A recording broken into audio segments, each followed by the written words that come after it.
Hi there, and welcome to episode 27 of the ADHD Adults podcast. I'm the sad Weasley man who's just realised actually that Alex has tinkered with the intro. Thanks for that, Al.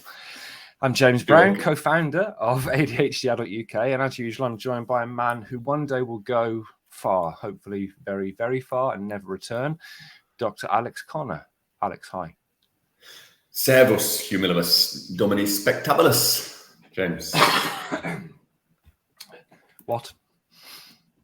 Well, it's Latin, isn't it? Your most humble servant, the noble Lord. Isn't it? Isn't it in that sentence? Obviously, assuming that everybody who listens to this podcast knows Latin. I know what you're thinking. I know what you're thinking, James. You're thinking that people these days, they only say servus because it's a grammatical ellipsis of the original. Servus. Fucking hell, it's been, 10 days since we've recorded the podcast. I've forgotten how much I hate you already. But this is a beautiful reminder of that. I don't care, obviously, but how are you, Alex? I'm very well, thank you, James. Yeah. I'm in sunny Bavaria right now, which is why I said servus, which is a local greeting here. Amazing. We've hit 35,000 downloads of this bullshit, which I adore.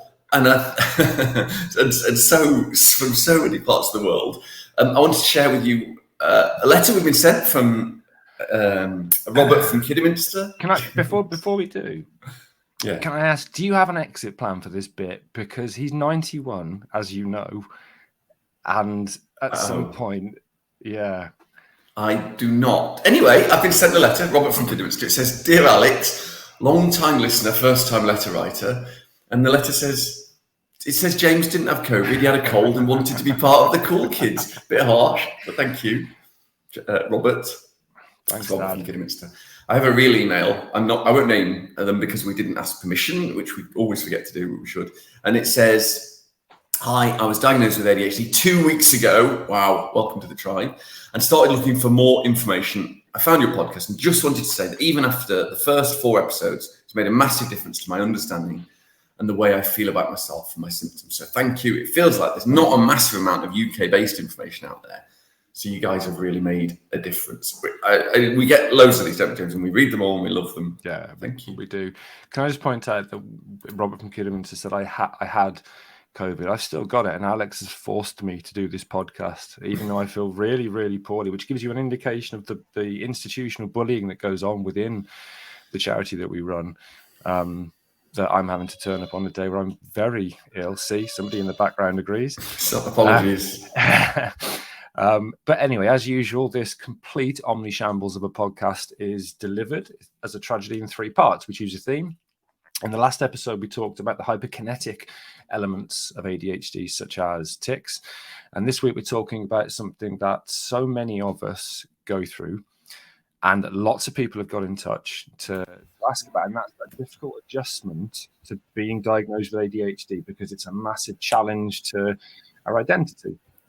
I want to do a quick and massively embarrassing shout out to, you're going to love this, my G, Kareem, who was always lit and looking pretty snatched. I don't know how young people speak. Al. Your G. Have they made you say that? No, they haven't actually. And to everybody else who's messaged us recently, as you may know, I took a holiday, which we'll talk about later, and then got COVID on that holiday.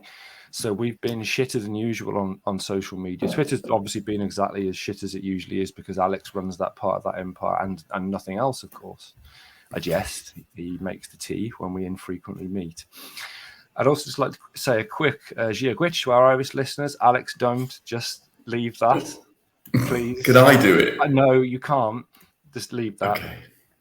Because they're our 4th biggest geographical listenership. Is that a word, by the way? No. Okay.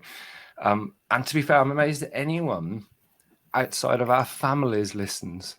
So it kind of blows my mind to think that people overseas who really don't have to put up with Alex by choice, unless our podcast is rightly being used as an unsanctioned form of torture somewhere. If you do listen from a far-flung place, get in touch telling us why the fuck you listen, because you could be doing anything else other than wasting 30 minutes listening to us, and we'll read out where you're from. So 3 parts of the Omni Shambles of a podcast are evidence-based psychoeducation, our personal reflections on the theme. So this will be talking about how we adapted to an ADHD diagnosis, and then some top tips on that area, which will largely be good if they're delivered by Alex and not good if they're delivered by me. So as usual, now part 1, it's time for Alex, the psychoeducation pig fucker, to talk about that post-diagnosis challenge of identity. So go for it, Balloonhead. You can't call me pig fucker. That's too far. I didn't even go to Eton. Certainly didn't get elected to Parliament. Can you get on with it, please? Right. What we're discussing today is identity. It's more suited to James than me because it isn't very scientific. So while there isn't a lot of science on the subject of identity post-diagnosis, there are a few peer-reviewed academic studies that look at identity crisis or feelings that can follow either realizing you may have ADHD or that you have been or are being diagnosed with it. Both positive and negative experiences have been reported in the literature, and actually they have by everyone I've ever spoken to about ADHD, James, probably you too. Goods and bad things about it. One small study suggested that there were more positive than negatives, but it was only 21 people, still a study, still valid. So in this one, people were describing the feeling of receiving a diagnosis in lots of different ways, such as it explained previously inexplicable life history. But it was also sort of questioned both as a phenomenon and in relation to the individual itself. So people reported it provided self-knowledge, increased value to themselves. On the other hand, some people said it caused devaluation, self-devaluation, and concern about their own identity. What does identity mean? With some, it helped to achieve a better life. Some reported that the diagnosis itself restricted possibilities and caused disappointment over the lack of professional help out there. I think I can certainly relate to all of those. One recurring theme was the diagnosis leading to a wish for an earlier diagnosis that could have spared suffering, and a changed view from the participants' relatives. And that is common, so common. We're going to cover mourning for what could have been in a future episode. So in this small study, all but one of the interviewees expressed really important positive consequences of diagnosis of ADHD, and about half acknowledged negative aspects of being diagnosed. But what I think is really telling is none regretted going through the neuropsychiatric evaluation. A lot of that makes sense to me, and I don't know, talk shite about it in part 2. But are there any other? This is a small study. Are there any other studies in this area? I don't believe for a second you'll be talking shite, James. I do. Yeah. To answer your very basic and stupid question, there are no stupid questions apart from yours. Yeah, there are. And? So a study in adolescents diagnosed with ADHD showed that they needed support for their new identity. It's let's face it, if you've been diagnosed and then you're expecting support, we don't get much support post-diagnosis, James, do we? We don't, Alex, no.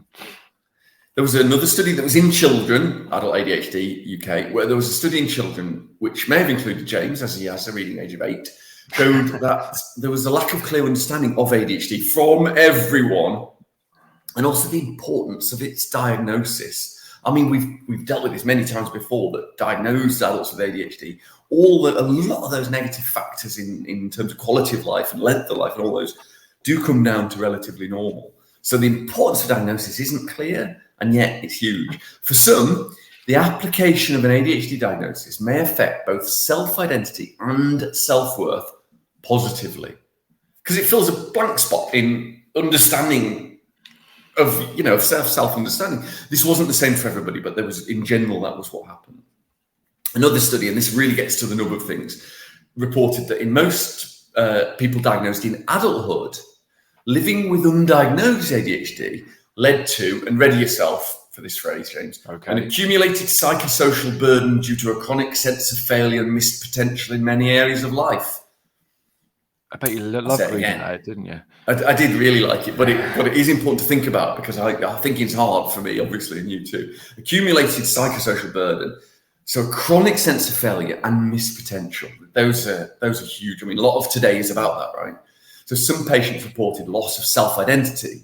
And that is the issue. For some, you build up a self-image for years. In your case, like 6 decades, James. And that self-identity might be negative, often is negative with ADHD undiagnosed, but it's still your identity. And suddenly that self-image is challenged. In James's case, he thought for years he was intelligent, successful, good looking, and suddenly he had to realise he was quite how wrong he'd been. But that wasn't a diagnosis, to be fair. James just bought a mirror. You bastard. You can't argue with facts, James. I know, but I can argue with you, and I take delight at that.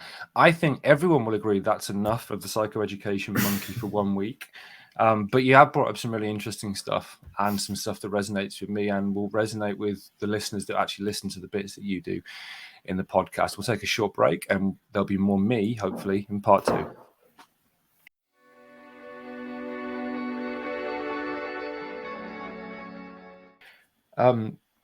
So just in the break, Alex asked me what the podcast is called. Because he was going to bring us back into part 2. It's episode 27, Alex, of a podcast we renamed 15 episodes ago. The ADHD, and it's on the screen in front of you as well.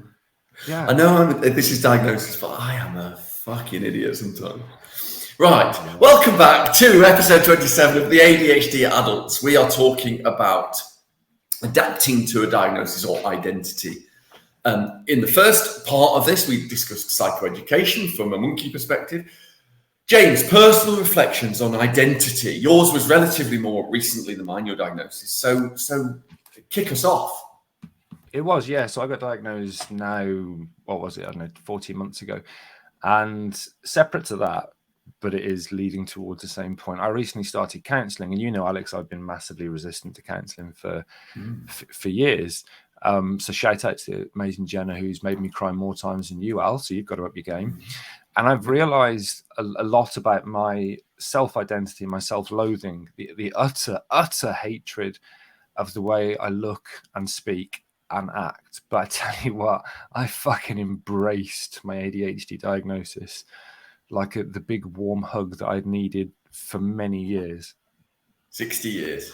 Yeah, 60 years, obviously, Al. And I'll have you know, actually 60 years.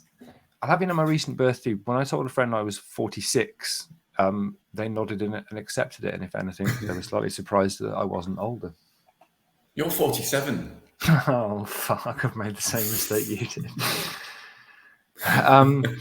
Okay, so what diagnosis did for me was so powerful.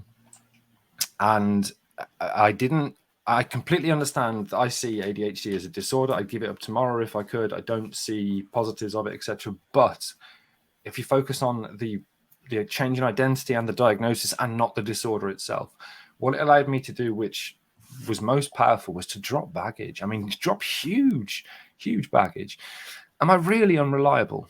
No, I have ADHD. Am I forgetful on an hour-by-hour basis? Well, I am, but it's because I have ADHD. I have weird issues about being touched. That one might just be me. Most importantly, it allowed me and Mrs. ADHD collectively together to drop baggage, and this took us quite a while. Mrs. ADHD and me. Yeah, I'm going to walk out during one of these podcasts and leave you to ham-fistedly clusterfuck the rest of it. ADHD Grammar with Alex Connor. Yes, exactly. That's the new podcast coming out never. What it allowed Mrs. ADHD and me to drop, is that right? Yeah. Correct. Was a lot of the poorly communicated baggage we had about our behaviours. Now, at this point, when I got diagnosed, we hadn't even thought that Mrs. ADHD could have diagnosis, could have ADHD. She wasn't called Mrs. ADHD back then, Al. No. But particularly as she started to accept, as I forced it down her throat, the fact that she almost certainly had ADHD as well. Forced it down her throat. What it allowed us to do, most importantly, was to look at the things we've been doing for years that really fucked each other off. like seriously, to the point of it would cause, we don't really argue, but it would cause me to sulk for days and Sam to cry, which is hilarious. She cried last night, Al, and for the first time in a year, I laughed so hard and just was gutted we didn't have a camera to record it. I know that makes me sound like a massive, it makes me sound like a monster, but anyone that's seen her cry gets why it's so funny. Anyway, one of the first reels, it may have been the first reel that we did on Instagram, was based on something that used to happen all the time with us. And that is that I'd walk into a room with my phone in my hand and ask Mrs. ADHD a question. And she'd start answering the question, but halfway through the answer, I look at my phone and then walk out the room. And she would just think, I'm not intellectually stimulating enough for him. You know, he can't even be asked to listen to my answer. And this is a question you've asked as well. Yes, right? Exactly. I've specifically gone in and asked her something and then just walked off halfway through, you know, because there's a WhatsApp message. It's a dick move, isn't it? If you don't know what you're doing. A massive dick move. And to be fair, she took it like a fucking champion. And it happened almost every day. This wasn't once a month, once a week. This was like an almost daily occurrence. And she, considering that, you know, I'm punching, let's be honest, she genuinely thought that I thought I was so superior I couldn't be asked to listen to her response. And similarly, also phone-based, you know, Mrs. ADHD would sit on her phone for hours, you know, during an evening. And I'd think, so you know, your phone's more important than me. Who are you talking to? What are you doing? You don't want to watch this film that I've put on. And that caused me a lot of resentment. Now, of course, neither of us fucking communicated this to each other. We just had all this internal resentment. And because we both self-loathe, thought, well, of course she's on her phone. Why would she want to speak to me? Or, of course, he doesn't listen to my answer. I'm dead thick, which she isn't. Yeah. And basically, when we realized that we had ADHD, we could drop all that previous kind of resentment for ourselves and each other, and more importantly, how we react to these things in the future changed almost overnight. And that was huge. It probably stopped us getting divorced, I'll be honest, because there were times when we both, actually, it might have just been me, and I might have just got myself in trouble. There were times when we questioned. Oh no, definitely not. When we questioned, you know, the relationship and how healthy we were, you know, communicating and so on. And now it's given us an understanding that means that we can accept each other's behaviors because we understand that we don't control them. So it's to think that we could have got divorced. That's a really powerful thing. I mean, the fact that literally no one else on the planet would have me obviously was the other reason that we didn't get divorced. But for me, being able to accept that diagnosis and understand my identity was massively positive. What about you, Fat? When you're doing these things, James, these things of like interrupting or checking your phone, all humans justify their behavior because you can't always be the baddie, right? No one thinks they're the baddie, not even, you know, Putin. No one thinks, oh, I think I'll be the baddie today. So if we have to justify what is essentially a bad behavior, we almost gaslight people, don't we? And the diagnosis has allowed me to not gaslight. I say, I'm having a disorder-based reaction here. I'm doing something or feeling something that isn't actually appropriate, but I'm feeling that. Was it similar with you when you learned? Well, no. I mean, you may get onto this when you waffle on for your personal reflections bit, but I didn't know. I genuinely didn't know I was doing it. I did not know. No, I know. But were you gaslighting? Were you saying it's normal to do this, or no? Did you think it was normal? Do you mean when I later realized that I did it? Because at the time that I was doing it, I didn't know I was doing it. I had right. Okay, just didn't even think about it for years. No, I didn't even know. I didn't think about it because I didn't know I did it. I had no idea. That is it, isn't it? Walk out.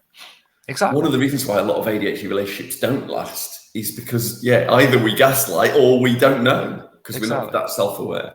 Exactly. Say it's same, James. After everything you've said, it's I hate to say it, but that's why I make sure I go first for these sections, is just to make sure I can destroy anything you're going to say afterwards.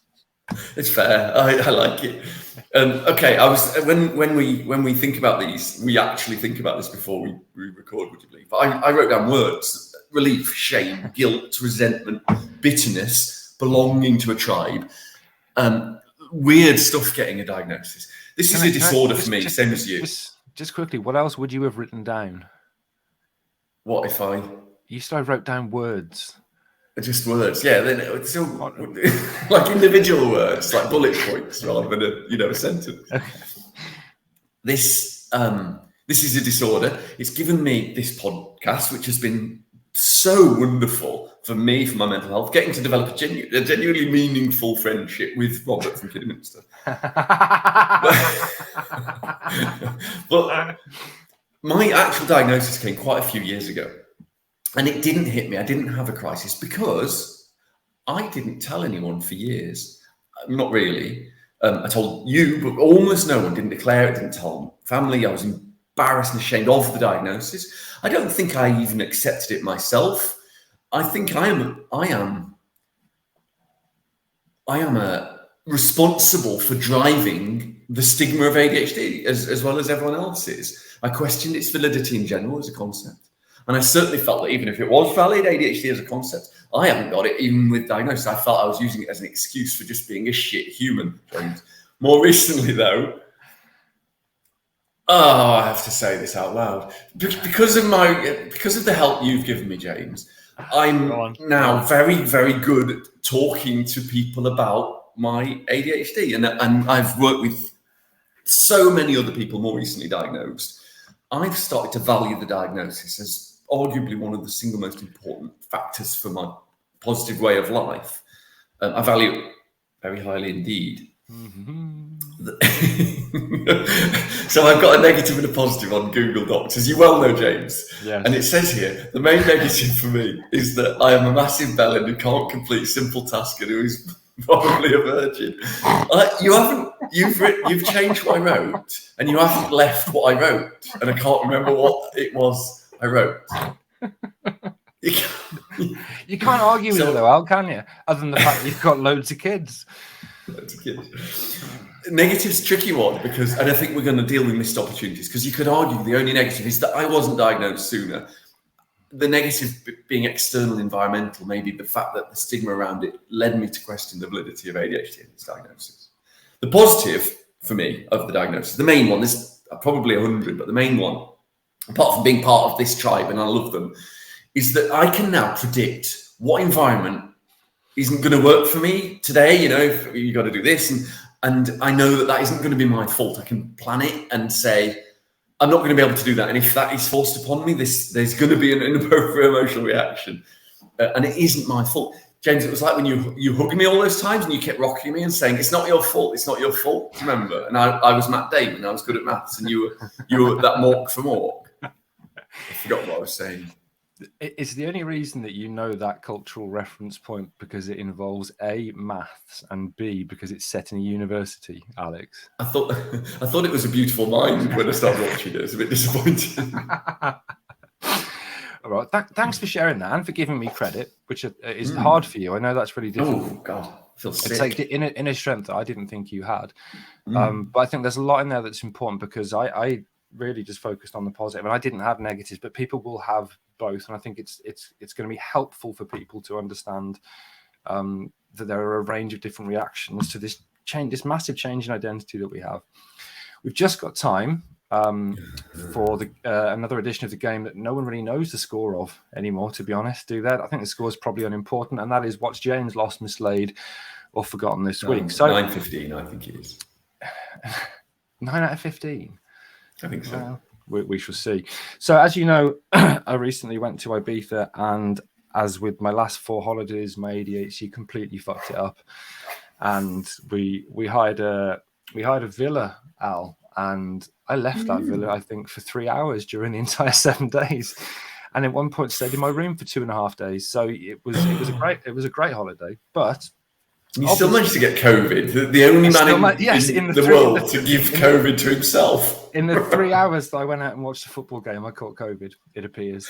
Anyway, so obviously holidays are a great opportunity for you to forget things. So as usual, the rules are that there are 3 things I'm going to present as things that I may have forgotten or lost or mislaid. And Alex has to guess one which is correct. So option 1, did I pack Sam's, Mrs. ADHD's, HRT in my case, and then watch her search for it for days without having HRT, which is a difficult situation.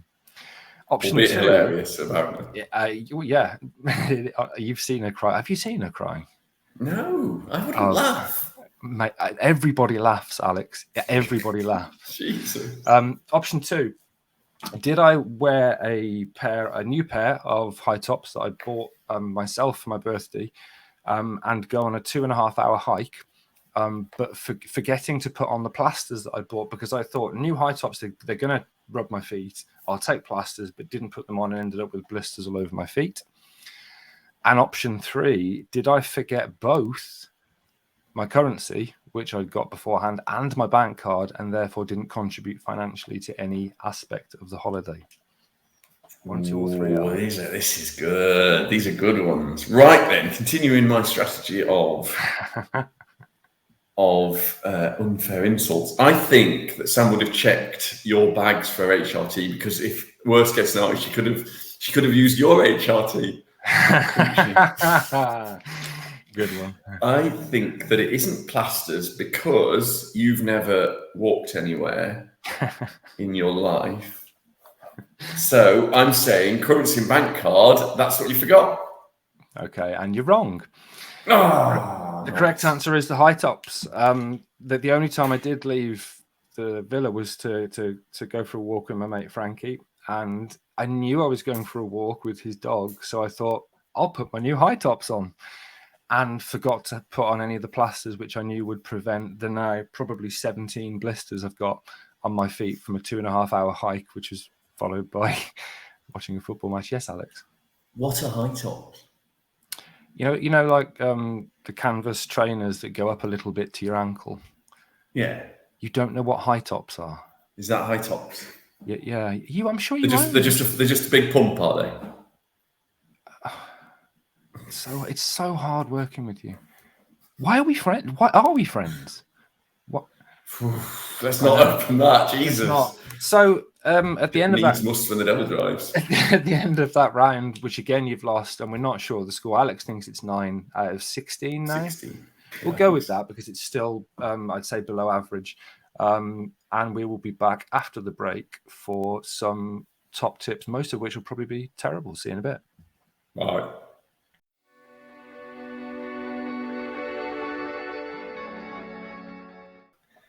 Welcome back to part 3 of episode 27 of the ADHD Adults podcast. Nearly forgot that again. We're talking about everything identity, adapting to the existence of a diagnosis of ADHD. Part 3, as always, is top tips of how we do it. James, hit me. Okay, so obviously my tips are bad, so don't do this. Do something like this, or you actually do this. It's up to you, really. Prepare for your diagnosis, emotionally speaking. So your identity, whether you like it or not, is probably going to change, because either if you like Alex or me, think you're a bit of a shit person, unreliable, flaky, you've got all these things that you do that you don't like, you're either going to be able to at some point accept that you don't choose to do these things, and therefore you're not a shit person, you're a person with ADHD. Equally, you may be able to see that positive and finally understand yourself, but all of these things will challenge you emotionally, really challenge you emotionally. So your identity is going to change either positively or negatively, and you're going to need to take time to embrace your ADHD. And I know we don't say a lot of positive things about ADHD because we do see it as a disorder, particularly in those who are untreated or unmanaged. But that thing that we go on about all the time about emotional acceptance, it's really important. So remember, it's not an excuse having ADHD, but it is a reason for why you do the things you do. You're not a shit person. Alex is, obviously. You have ADHD. You are not your behaviors. Oh, that's what's shaking. It's a pen in my hand. You're not your behaviors. And whilst, apart from Alex, the A in ADHD doesn't stand for arsehole, you don't choose many of your behaviors. So start learning to accept that your ADHD means in a world that's not designed for us, you might not fit in. And the reason you don't fit in isn't your fucking fault. So you know what? Fuck that world. Make your own. Not literally, because that would be quite difficult. Alex, any tips? That's quite emotional, James. I liked it very much and I agree with it. Yeah, no, that's good. I'll agree with Jim. I think my top tip is that my ADHD and yours are not the same. Yours, not just you, James, but yours, literally everyone. Yeah. We laugh, James and I, sometimes on a lot of high-profile ADHD people on the internet talk about ADHD. This is ADHD, that's ADHD. But what they're actually talking about is their own, and they're so different. And that means that your feelings are going to be different. Your life experience, your history, your personality, and how that manifests your ADHD, it'll all be different. And those feelings then, those feelings of like the skewed identity that you've now got, okay, well, who the hell am I now? Those feelings are natural, really, really, really natural. It's a bit like suddenly you've been asked to walk around and live in one of those halls of mirrors at the fair with wobbly mirrors all the time. Through a different lens, looking at yourself. Every time you look at yourself, you think, well, oh no, I wasn't who I thought I was. Suddenly there are reasons, as you said, James, reasons, not excuses, for decades of behaviours. Anyone would need time to deal with that. And I don't think 100 years is enough to fully deal with that, but that's okay as well. It gets better. I promise it gets better if you communicate it with the people that matter and think about, okay, what does this mean? I think dwelling can be a negative. Oh, well, I should be doing this. I should be there. That it isn't helpful. Give me the grace to accept what I can't change and change what I can't accept and all that. But at the same time, thinking about it and letting that little boy who couldn't sit still in school, me, obviously, letting him off, saying he was all right. He was doing the best he could with undiagnosed ADHD is my top tip to accept it. And yes, it's a disorder. Saying a little boy or girl, Alex. Oh no, I was talking about me. Yeah, still, exactly. Little boy or girl. I think it was undecided. That's really good. School. I like that very much. Yes, and so, yeah, I think that's. I think that's it. You got me there. I managed to stop you there. Okay, thanks for sharing that. As always, I wasn't listening, but I'm sure it was good. So, we're nearly towards the end. We've got a product recommendation, which can sometimes help you with accepting your ADHD, but obviously doesn't work. And that's get a tattoo to remind. That isn't our product recommendation of the week, James. It is. We're not recommending people get a fucking tattoo. Get a tattoo that reminds you that you have ADHD. I have. Get a cheap wristband. That's what he means. We've done that before. I have a tattoo and I forget where it is or what it says. So it's a terrible product recommendation. But no, as Alex says, yes. We talk about using a totem. So get a wristband. I've got a bracelet, a piece of jewelry, anything you have with you at all times, so that when you do an ADHD behavior that might cause you distress, you can touch it and almost step out of time and have a mantra. Mine is, it's not me, it's my ADHD or whatever, but it helps you start to spot behaviors and not give yourself shit for toteming. It's not a sex act, apparently. I've looked, but it is something that we advocate. I've done toteming. I'm sure you have, Alex. We just all sat on top of each other and talked about medieval politics, probably. Yeah. Well, you would have ejaculated anyway. So, on that note, that was episode 27 of the ADHD Adults podcast, adapting to an ADHD diagnosis. As usual, if you want to get in touch to complain about Alex, to comment on his appearance, or to say how bad all the work that Alex does for this podcast is, then get in touch on the socials at ADHD Adult UK. We'll see you next time. Bye all.